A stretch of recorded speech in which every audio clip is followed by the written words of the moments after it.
Welcome everybody to the Crush Show location with our guy Devon Williams, future Olympian 2020. Tokyo, here we come. UGA's Devon Williams. Pull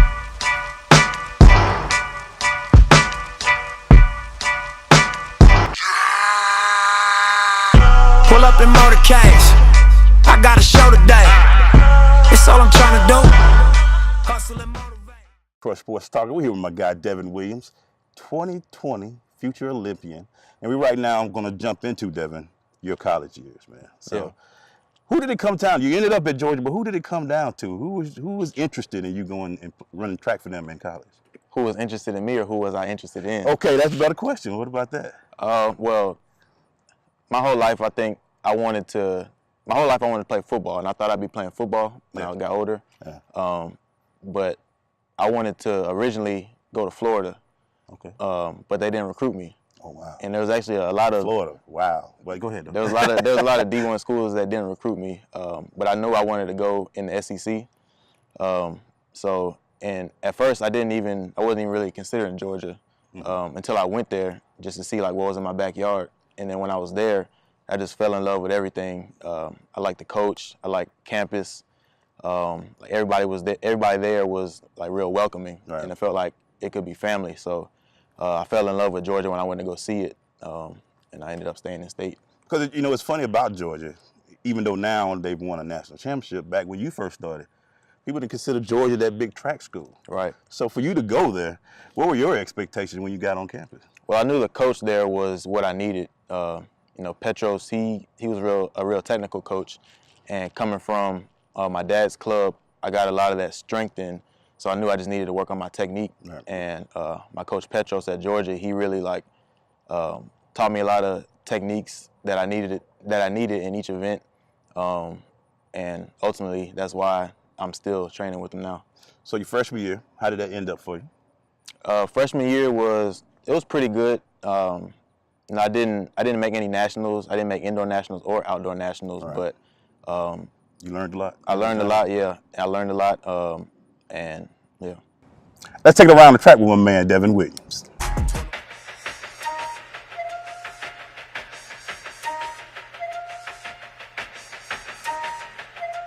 Hey, what's going on, everybody? It's Emmanuel Glaze for the Crush Sports Talk out here at KL High School in Marietta, Georgia. And I'm with my guy right now, Devon Williams. Yes, sir. Decathlete. You need to know this name because in 2019 and 2020, we're bringing home some medals, baby, for the United States. How you doing, brother? I'm good. How are you? Good. When you're out here like this on this track, what does it do for you? Man, this is where it all started at. I was about 8 years old. My dad brought me and my sister out here. We ran for, at the time, it was East Cobb Track Club. Yeah. This was the track it all started at before I was even enrolled in school here.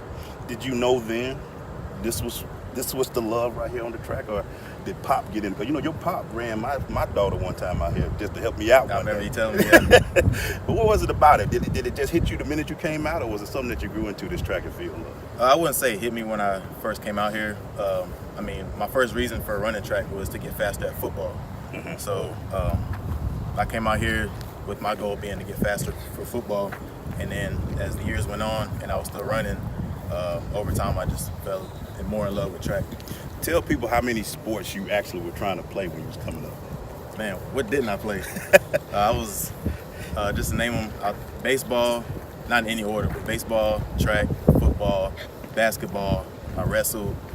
Wow, you wrestled? Yeah. Soccer was my first sport, I believe. 6. That's pretty much everything. So when you got into that and as you got older, when did track and field start taking the lead as that sport for you? I would say after I won my first national title when I was 11 in the pentathlon, I think that was when I was like, okay, I could be really successful at this. You know what's crazy? Because when I coached 8th grade for KL for so many years, they kept telling me, we got this kid that just won a national championship in track and field. You gonna love him. And I was like, all right, we're gonna see. But when you came out and you played, when you won that national championship, did it take away some of the love for the other sports at that time? Oh, it didn't take away any love, just because I grew up competing, so I just love to compete. So I love every sport that I was involved in, but over the years it just became a point to where I had to start narrowing down sports that I was playing. and I just focused on, in high school, I just focused on track and football. Coming up in East Cobb track club, it was always like a family, and I always remember looking up to the guys that were going to high school like around this area that ran here in the summer. Like Jonathan Dwyer. Like Jonathan Dwyer, and a bunch of other people. So they were always inspiration to me, and I remember training with those guys. Like my dad used to put me in the same like reps with those guys on the track. So I was always like competing with the older guys in practice. So I think that also played a big role for where I am now. Being that people need to know, and people probably already know, that your sister is just as good at this thing as you are. Talk about Kendall a little bit. Yeah, the same story. She didn't play as many sports as I did growing up, but we got involved in track at the same time. She was a year younger than me. So yeah, we pretty much just grew in the sport together, and we're still doing it, which I think is beautiful. So let's talk about being able to do this with your sister. I mean, like we said, there are a lot of families that have done great things in track, but you are doing it not only in track and field, but two of the most difficult sports in track and field, the decathlon and the hip jack. Right. Talk about that with your sister. That's something that I think is truly special, and a lot of other people do too, but I think a lot of people don't really appreciate how special it is right now. But I'm hoping that it won't come to this point, but I think after it's all said and done and we're not competing with each other anymore, I think then they'll look back and be like, those two were special and they did some special things. And I think we both have a lot to prove in the sport still, but like I said, when it's all said and done, I think it'll be something that people really appreciate. Let's get to the middle to high school days for you. You are now becoming a little older. You're seeing your path a little different. Like I said, I had a chance to coach you in middle school through 8th grade, and then you go into high school with this. We know track and field is going, but you also was a great receiver too. I don't want to put that down. Right. I still remember that play that you didn't get as a safety. We're gonna let that go. Yeah, go. But as a receiver, you were still getting there. You shot up. You got over to 6'2", right? 6'3".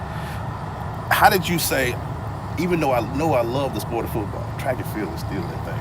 Well, football was my first love. I started playing football when I was 6 years old, and my dad was actually the coach of that team too. So football was my first love. Then I got involved in track for football. But then, like I said, as I got older, I started to like track more, and just being an individual sport, I like putting in the work myself and then producing the results myself. So I think when it came to that point, I did have better offers for track, like for bigger schools. I did have some schools for football as well, but track was just the route for me. Now, I remember one time, there was a fear that you wasn't going to play your last few years of track and field. Why did you just decide to, I'm going to finish my career doing both sports, especially when we know where you was going after high school? I was hearing everybody saying that you'll never get back those Friday night lights, and I didn't want to miss that feeling. And one of my biggest fears is regret. So I don't want to regret anything, when I can't do it anymore. So I decided I wanted to come back, and all my friends were still playing, and we were like brothers. So at that point, I knew that I wanted to go to school for track, but it was just I didn't want to regret missing out that last year playing under the Friday night lights. Y'all did very well that year too. Yeah. This is Emmanuel Glaze, and we're wrapping up with future Olympian Devon Williams right now with the Crush.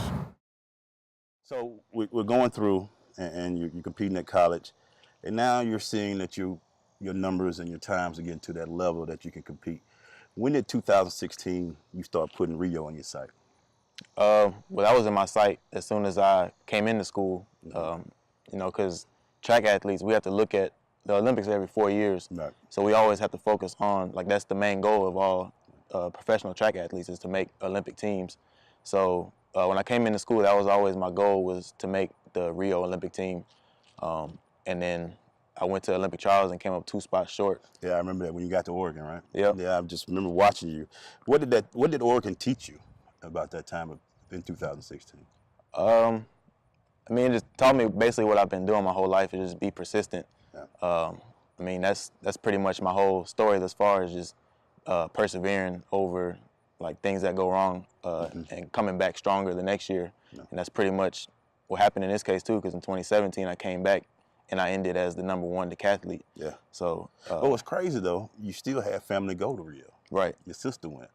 How was that? Was it a good feeling, or was it a I can't let her come here again without me type feeling, or was it both? Yeah, I was gonna say it was both, but it wasn't like from a jealous point of view. Right. I mean, that's my sister. Like, we got involved in the sport at the same time. Like, Right. we both love the sport, and we're doing it together. So, for her to be able to go to Rio, let us, like, as a family, experience Rio. So yeah, that was a special. How was moment. Rio? I just haven't been there. How was it? It was an experience. I wouldn't say it's how people think it is that haven't been there. Yeah. I mean, there's definitely like a lot of poverty going on there. Yeah. But they cleaned up a lot of it for the Olympics and made it safe for everybody. So it was fun.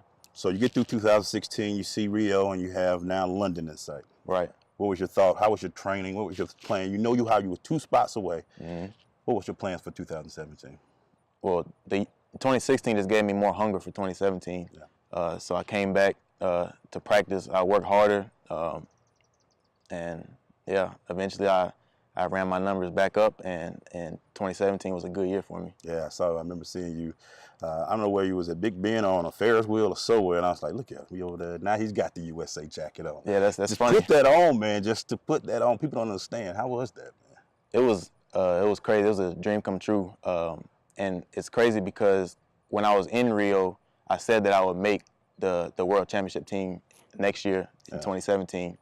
So, and I also put, it's funny because I put a picture of Big Ben on my watch. And I took a picture when I was there of the picture on my watch and actual Big Ben. Yeah, I remember that. And I posted that. So it was a real good experience for me. It was special. And a lot of people don't understand, man. It is every 4 years, but these World Championships every 2 years. 2 years. Yep. And you've been able to be a part of that and get that just to sit there. So you get to London and you run against the world's best in the decathlete. So what was that like for you?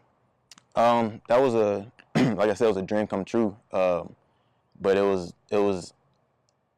more like a stepping stone for me because I didn't do as well as I wanted to do. I came close, but you know, for me, it's always you can do better and you can always go up. Yeah. So for 2017, that gave me even more hunger to keep working hard, just knowing that, just getting a taste of what it feels like putting on my own USA jersey and my own USA gear.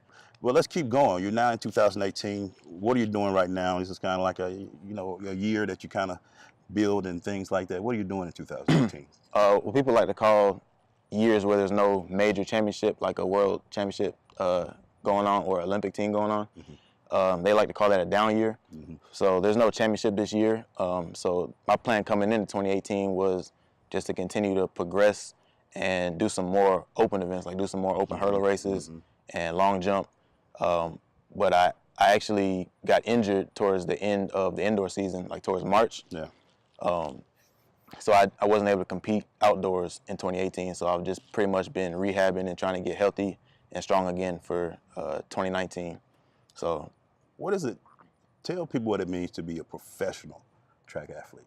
Even though you do compete in amateur sports and in the Olympics, but you are a professional track athlete. Tell everybody what that means.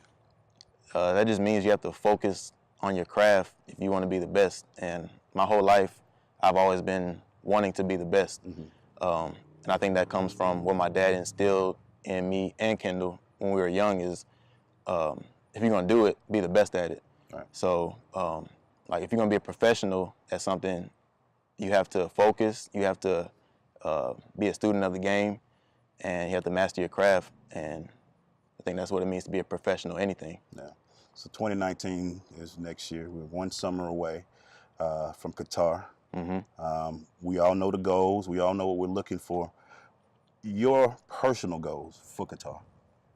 I don't like to tell people my goals before I do them too much, but I definitely want to come away with some hardware. Like, I think the next step for me is medaling at everything. Yeah. You also one of the best hurdlers in the world too. I mean, how close are you to maybe turning that on a little bit more, because you get them up and down with the hurdles, man. And it's always funny when you run the hurdles against the decathlete. I was like, man, he don't even need to be in here. Just give him the medal in his hurdles right here. Well, there's some good decathletes that can hurdle too. But yeah, I came close. I thought about it some more after I ended I was at SEC's outdoors last year, and I ended up winning the hurdles, the open hurdles at SECs, and running the nation's best time among all the open hurdlers. So that moment for me was like, I was thinking a little bit more about like taking hurdles more serious. Right. But in the end, I'm a decathlete and I have a lot of different talents. So I just wanted to keep building my talents. And I get you. You don't want to waste your talents on one sport. I get it. I just know when you're running, man, like you said, you had one of the best times, especially in the country in the hurdles. So I just know they ain't been like, hey, man, you want to help us out a little bit. But so we all know 2020, Tokyo's around the corner, 2 years, 2 summers away. How do you not look that far ahead with so much ahead of you right now and some things that you can do? Well, that's always been a long-term goal. Like right after Rio is Tokyo. So that's always the long-term goal, but you have something in between there that you want to accomplish as well. So without looking too far past Qatar, because I still got to make that team. Yeah. But it's always just Tokyo is the long-term goal. And if I make that team to Tokyo, like being an Olympian is something that nobody can ever take away from you. Once you make the Olympic team, you're an Olympian forever. So that's always the main goal, but we always got to take it one step at a time. I'm telling you, Marietta, I'm telling you, Georgia, if we had these two do it for us, we're going to have a big parade around here. We got to get these things. So let's do it. Hey, man, just tell people, what is your motivation? What gets you up every morning and what makes you smile right now? Man, I have a lot of different, I call them my whys. I have a lot of different whys, but the main ones are like just to make my parents proud and make them look good. Because I feel like throughout my whole life, like they've done a lot for me. And Dad always looking good. He got them championship rings on his finger, man. Right. You don't need it. Right. He always looking good. You gotta make them look good. Yeah. That's just my goal, is just to make my parents look good. They've done a lot for me and Kendall. So, just for us being at this level that we are is a testament to like how much they've done for us, how much they've sacrificed for us to be able to be at the level we are. Right. So I would say that's my number one why. But there's a few of them in there, and I think everybody needs to have some whys and some motivation. But yeah, that's what gets me going. That's what up. Do you want people to follow you, man? Where they can follow you at, man? Oh, you can follow me on Instagram at 1DMillions, and my Twitter is the same as that. And yeah. Because the millions. I ain't gonna tell you what that was for, but you know. Right, yeah. Hey, man, thank you, brother, man. I appreciate the time. We're gonna chronicle. I hope if I can get in touch with. We gotta squeeze these times in with them. We're gonna chronicle your path to Qatar, and I'll show your path to Tokyo, man. So I thank you for letting me do this with you, man. Thank you for having me. Y'all check out this video, man. You can follow me at eGlaze57 on Twitter and Emmanuel Glaze on Instagram. And you can also follow my show page, The Crush Sports Talk, on Twitter and Instagram as well. For my man Devon Williams, we at here, beautiful Kell High School. It's a little hot out of here too, but we all right though. I'm Emmanuel Glaze, The Crush Sports Talk. We'll talk to you later. Peace.